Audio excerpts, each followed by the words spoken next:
Muito bom dia, ouvinte. Produzido nos estúdios da Web Rádio Meimei, este programa está sendo retransmitido pela Web Rádio Nova Alternativa e pela FM Nova Alternativa de Garça. São 11h21 em Garça. Hoje é 18 de maio, outono de 2025. Agradecemos sua audiência. Nossos cumprimentos a você e a todos que nos assistem. Temas que vamos tratar nesta edição. Divaldo Franco, médium e tribuno baiano, retorna para o mundo espiritual. O bocejo tem alguma coisa a ver com presença espiritual? O afastamento de Deus pode nos levar a doenças mentais? Como as pessoas não espíritas reagem quando chegam ao mundo espiritual? A desobsessão pode levar o obsidiado a óbito? O que acontece quando buscamos a felicidade somente nas coisas materiais? Você participa de Momento Espírita enviando perguntas ou comentários por WhatsApp para o número 14 981 05 15 35. Repetindo o nosso contato via WhatsApp. 981 05 15 35 DDD 14. Mande o seu recado. Atenção para o livro que vamos sortear ao final desta edição entre os ouvintes que se comunicarem conosco por WhatsApp até 15 para meio-dia, dizendo que estão ouvindo o programa. As Ruínas, publicação da editora Petit, é um romance do espírito Antônio Carlos, recebido pela médium Vera Lúcia Marinzec de Carvalho. Mande sua mensagem para o 14 981 05 15 35. Equipe desta edição: controle técnico e sonoplastia Gustavo Souza, assistência técnica Augusto Tavares, Cláudio para atender os ouvintes e apresentação Luiz Eduardo e Juliana. Momento Espírita, um tempo de paz.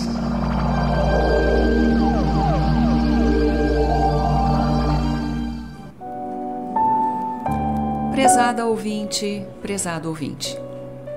Em abril de 1987, quando nosso programa Momento Espírita estava para completar seus 15 anos, tivemos a grande satisfação de receber em nossa casa o médium e tribuno baiano Divaldo Pereira Franco, que vinha proferir uma palestra em nossa cidade. Ele estava acompanhado de vários companheiros espíritas desta e de outras regiões do estado. Após os cumprimentos de costume e todos acomodados na sala, Divaldo voltou-se para nós e perguntou: "Vocês sabem que espírito veio me receber ao chegar nessa casa?" "Não", respondemos curiosos, pensando tratar-se de algum espírito familiar ou algum dos pioneiros desta cidade. "Karbar Schutel", ele respondeu secamente. Ficamos emocionados. Karbar Schutel é, na verdade, o grande incentivador dos programas espíritas radiofônicos.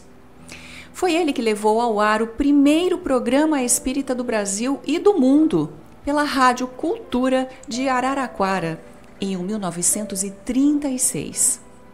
A revelação, por si só, já era um atestado de que Divaldo viera à Garça para nos dar alguns recados. Após 98 anos de vida bem vivida, Divaldo desencarnou neste 14 de maio em Salvador, Bahia. Ele era natural de Feira de Santana, mas passara a maior parte de sua vida em Salvador, onde, com a ajuda de companheiros espíritas, concretizou sua grande obra social, a Mansão do Caminho, uma instituição que atende a cerca de 3.000 crianças. Centenas de livros saíram de suas mãos por meio da sua mediunidade, destacando-se a série psicológica de autoria de Joana de Ângeles e a série sobre desobsessão do espírito Manuel Filomeno de Miranda. Cerca de 20.000 palestras foram por ele proferidas no Brasil e em todo o mundo. Divaldo foi o maior propagador da doutrina espírita fora do nosso país, inspirando através de sua palavra fácil e eloquente a fundação de centenas de centros espíritas em diversos países. Chegou a representar o movimento espírita brasileiro num encontro de líderes religiosos de todo o mundo, num evento promovido pela ONU em Nova York, no ano de 2001. Seu legado vai além das diferenças religiosas e, como tal, ele é reconhecido como um dos destacados líderes espirituais do Brasil. Mas, como todo mundo, Divaldo também partiu.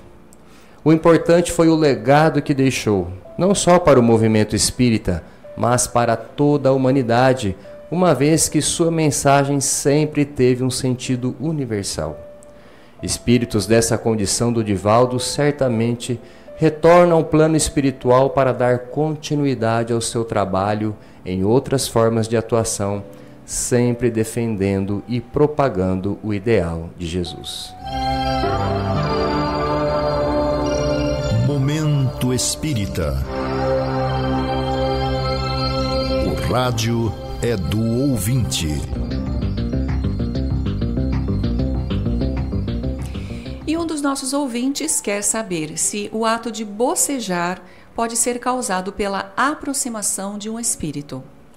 Esta questão não é nova, até porque durante as sessões mediúnicas não é difícil perceber que certas pessoas bocejam e, mais ainda, que algumas dessas pessoas que costumam bocejar acabam dando passividade para a comunicação de espíritos. A princípio, sabemos, por informações científicas, que o bocejo é um ato reflexo e fisiológico, quase sempre associado à sonolência. Este ato envolve vários processos do corpo, como a inalação de ar, contração de músculos e ativação de neurônios. Por outro lado, o processo mediúnico, ou seja, a atuação do espírito sobre o médium, começa no cérebro, mas sua repercussão ou a forma como vai se manifestar depende da reação de cada um, até de sua personalidade. O que caracteriza a manifestação espiritual e a atuação do espírito é o tipo de reação de cada médium. Assim, entendemos que é possível que essa atuação provoque bocejo em uns e não em outros, como é sempre possível que o bocejo não tenha nada a ver com a atuação espiritual. Logo, não podemos considerar que o bocejo seja um sintoma seguro de mediunidade. Isso depende de cada um, até porque todos nós bocejamos. Esta pergunta tem surgido em nossas reuniões de estudo quando relacionamos a vida com as nossas condições espirituais. Estamos assistindo a um crescimento preocupante do número de pessoas com problemas mentais, o que parece que não era comum no passado. Será que essa situação se explica pelo afastamento das pessoas de Deus ou pela vida corrida de hoje? Acreditamos que por essas duas causas. É bem verdade que o estilo de vida tem mudado muito ultimamente por causa de muitos instrumentos que estão entrando e até complicando nossa vida. Estamos praticamente no império da máquina. E o apogeu da máquina, agora com a inteligência artificial, veio acelerar a vida, facilitar a comunicação e criar novas necessidades. Estamos cada vez mais dependentes da situação que a máquina criou. Nem mesmo as crianças escapam disso. A idade do brinquedo, como era antes, praticamente acabou. Hoje o indivíduo já começa a assumir compromissos e depender de horário desde a infância. Isso é bom ou ruim? É bom por um aspecto e ruim por outro, porque o ritmo da vida aumentou de forma exagerada e quase incontrolável. Na verdade, não estamos preparados para tantas mudanças ao mesmo tempo, dado as nossas condições emocionais e morais. Daí, já não haver espaço para a religião e o aumento da visita aos psicólogos, psiquiatras e neurologistas. A relação da família com Deus, no meio de tantas exigências, ficou no prejuízo. O mundo está mais materialista. Parece que as pessoas não têm mais tempo para uma oração tranquila e muito menos para uma dedicação maior à sua espiritualidade. Precisamos fazer uma revisão urgente dessa situação a fim de não perdermos o contato conosco mesmos, porque somos espíritos e precisamos desenvolver a nossa espiritualidade. Não podemos deixar que a máquina mande em nós. O bom de nosso tempo é o fato de o preconceito religioso ter se arrefecido ultimamente. Mas o mal é que não aprendemos a desenvolver uma religião pessoal e responsável, em que cada um se conecta diretamente com seu Criador por meio de bons sentimentos e boas ações. É isso que devemos fazer. Certamente não voltaremos a professar a religião do modo que fazíamos no passado, mas precisamos nos adequar a este momento, desenvolvendo a religiosidade de uma forma livre e pessoal. Só vamos aprender a viver melhor, procurando descobrir o verdadeiro sentido da vida. Desse modo, vamos nos desligando da religião fechada e incomunicável do passado para uma religiosidade adequada à mentalidade e aos valores de nosso tempo.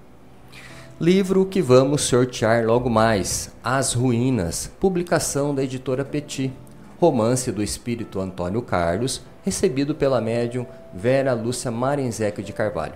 Mande sua mensagem agora mesmo para o telefone DDD 14 98105 1535. Existem muitas coisas a que às vezes não damos o devido valor. A vida, por exemplo. A vida é uma bênção divina. Através dela, podemos ser felizes e proporcionar a felicidade aos outros. Por isso, é preciso defender a vida, a nossa vida e a do próximo. Pena de morte, aborto, suicídio e eutanásia são formas de violência contra a vida com as quais não podemos concordar. Lutemos em defesa da vida. Pena de morte. Um crime não justifica outro crime. Diga não. Suicídio. Um gesto infeliz. Dê uma chance a você mesmo. Existe sempre alguém para ajudá-lo. Aborto. Um ato de covardia. A vítima não pode defender-se. Eutanásia. Uma ação criminosa.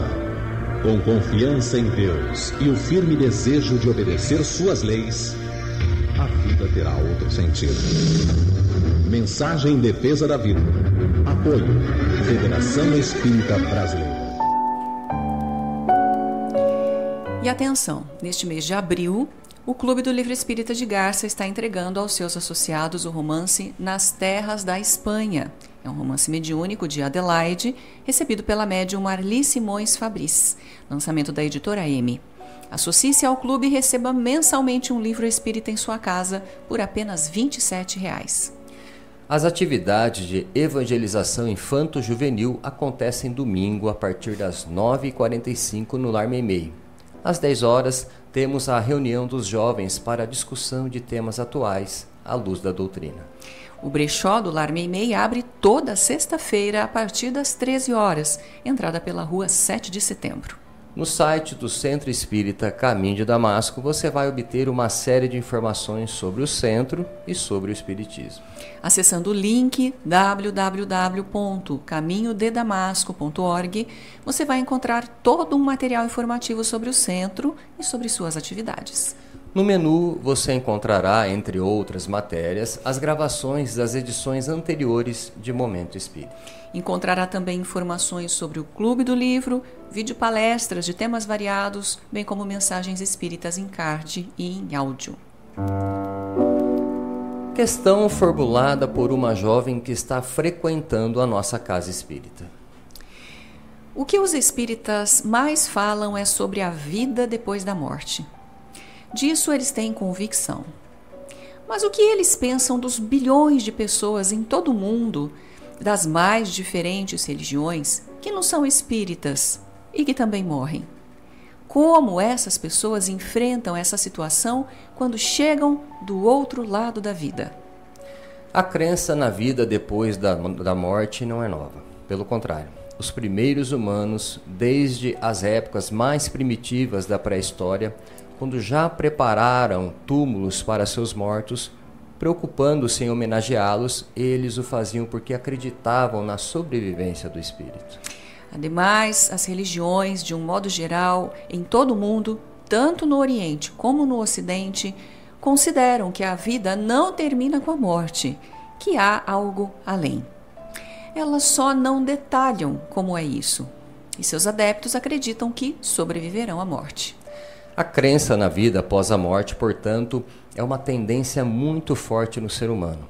Ela está nas bases de todas as culturas, de todos os povos. Allan Kardec, em suas obras, afirma que nunca existiu um povo ateu. De fato, nunca houve ateísmo no passado, pois, ao que parece, essa disposição de acreditar na continuidade da vida faz parte de nosso instinto de sobrevivência, falando aqui de sobrevivência após a morte. Mais recentemente, alguns geneticistas de renome passaram a falar num gene de Deus, e neurologistas respeitáveis também parecem terem localizados nas circunvoluções do cérebro pontos referentes à crença em Deus e na imortalidade. A situação do Brasil é muito peculiar, porque somos uma nação basicamente religiosa. Fomos catequizados pela Igreja Católica durante séculos e acreditamos que boa parte dos católicos e evangélicos que vieram depois já levam em conta a continuidade da vida, embora não saibam como isso acontece.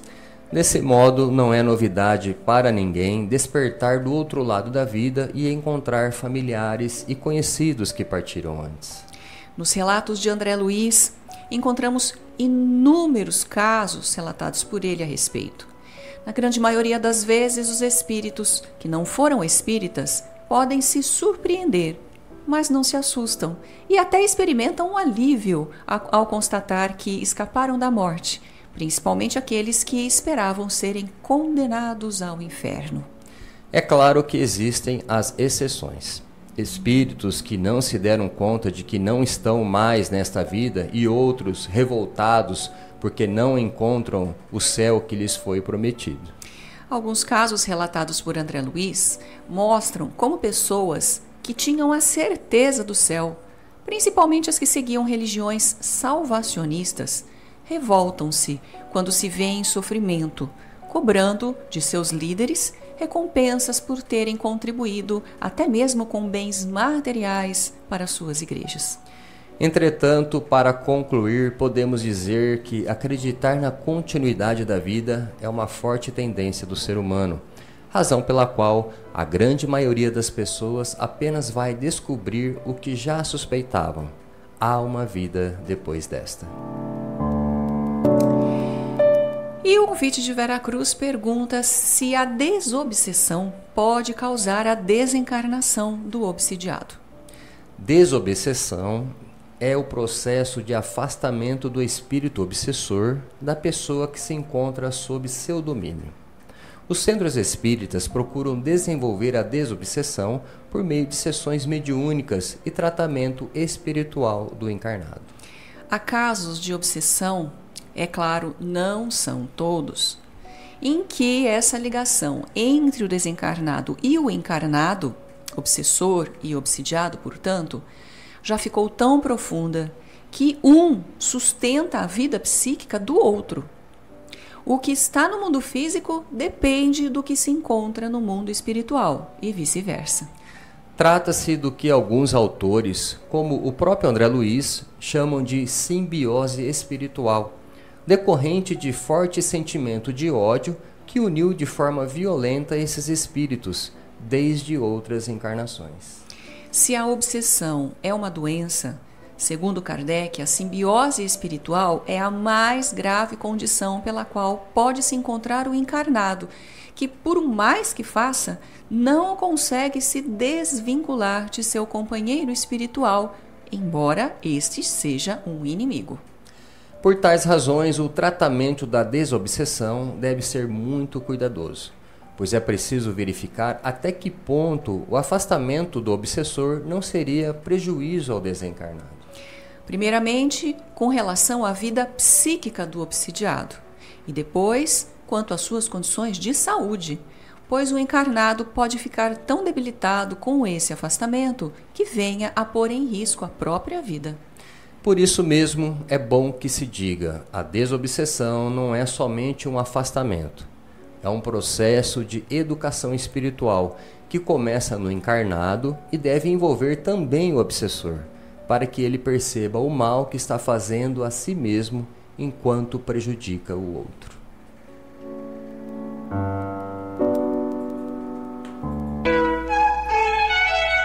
Momento Espírita.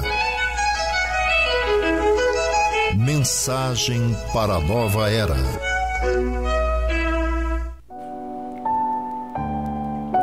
Conhecendo a doutrina espírita, felicidade. Você é feliz? Há pessoas que responderiam imediatamente que sim, outras que não. Outras ainda diriam mais ou menos. E por último haveria aquelas que confessariam: não sei, nunca pensei nisso. A qual desses grupos você pertence? Felicidade, mais do que qualquer outra coisa, é uma condição íntima, um estado de alma, pois ela depende de cada um julgar-se satisfeito ou não com a vida que leva, e principalmente julgar-se satisfeito consigo mesmo, aceitando-se e amando-se. É bom que você saiba que a aceitação de si mesmo, como você é que leva à aceitação dos outros, como eles são. No mundo de hoje, materialista e consumista por excelência, colocamos a felicidade em alguma meta muito próxima, como, por exemplo, ter um bom salário, casar com a pessoa ideal, morar numa casa confortável, poder exibir o carro do ano, acertar na Mega Sena e assim por diante. Entretanto, se a felicidade estiver condicionada a tais condições materiais, jamais seremos felizes, porque tudo que é material é transitório. Aquilo que temos hoje, com certeza, vamos perder amanhã. Até mesmo nosso próprio corpo vamos perder um dia. Nem isso levaremos conosco. Logo, se felicidade depender apenas do ter, no máximo poderemos ter alguns momentos felizes, mas não seremos felizes. Em matéria de felicidade, há uma diferença significativa entre ter e ser. As condições materiais da vida são sempre precárias, para todo mundo, rico ou pobre, pois quanto mais bens uma pessoa tem, mais ela quer ter, mais necessidade tem de ter. Ela nunca estará plenamente satisfeita e, portanto, se depender do ter, ela jamais será feliz. Contudo, se abordarmos a felicidade do ponto de vista espiritual, temos uma outra concepção do que significa ser feliz. Aí podemos falar em felicidade, uma vez que somos nós que estabelecemos em que condições queremos viver. Numa recente pesquisa sobre o tema, realizada nos Estados Unidos, verificou-se que as pessoas que se diziam felizes eram justamente aquelas que tinham mais amigos. O questionamento foi o seguinte: será que essas pessoas são felizes porque têm mais amigos ou elas têm mais amigos porque são felizes? Uma e outra coisa, é claro. Você já reparou que são as suas condições íntimas que determinam a realidade em que você vive? Por exemplo, se você estiver alegre, sua visão do mundo é linda e maravilhosa, pois aquilo que você vê é a projeção do seu mundo íntimo. Mas se você não estiver bem consigo mesmo, se estiver aborrecido, amargurado, contrariado ou revoltado, o mundo e as pessoas lhe parecerão todos feios e sem graça. É o seu reino interior que faz com que você veja o mundo assim. Desse modo, cada um de nós vê o mundo pelas lentes da própria alma. Se sua alma estiver manchada de pessimismo e revolta, o mundo lhe parecerá mau e cruel. Mas se sua alma estiver bem consigo mesma, o mundo se lhe tornará bom e maravilhoso. Não foi por outro motivo que Jesus, na sua sabedoria, disse duas coisas importantes. Primeiro, que o seu reino não é deste mundo, e em segundo lugar, que o reino de Deus está dentro de cada um de nós. No entanto, há muita gente que ainda continua procurando este reino do lado de fora. Será que estamos entre elas?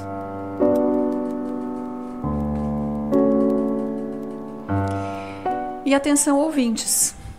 Chegou o momento do sorteio do livro que anunciamos. As Ruínas, publicação da editora Petit, romance do espírito Antônio Carlos, recebido pela médium Vera Lúcia Marinzec de Carvalho. O livro sai para a ouvinte Maria Luísa Batista. Parabéns, Maria Luísa Batista, pelo sorteio do seu livro. Pegue o seu livro durante a semana e no horário comercial, na loja Leves, na rua Minas Gerais, número 148. Agradecemos a sua amável audiência e atenção, se você permanecer na Rádio Meimei, vai assistir na sequência o programa Perspectiva, comentários de Maris Carvalho e Vitor Berno, sobre temas atuais sobre a ótica espírita. Ao final desta edição, Momento Espírita deseja a você e a todos saúde e paz. Para encerrar, vamos ouvir uma mensagem espiritual na voz de Chico Xavier.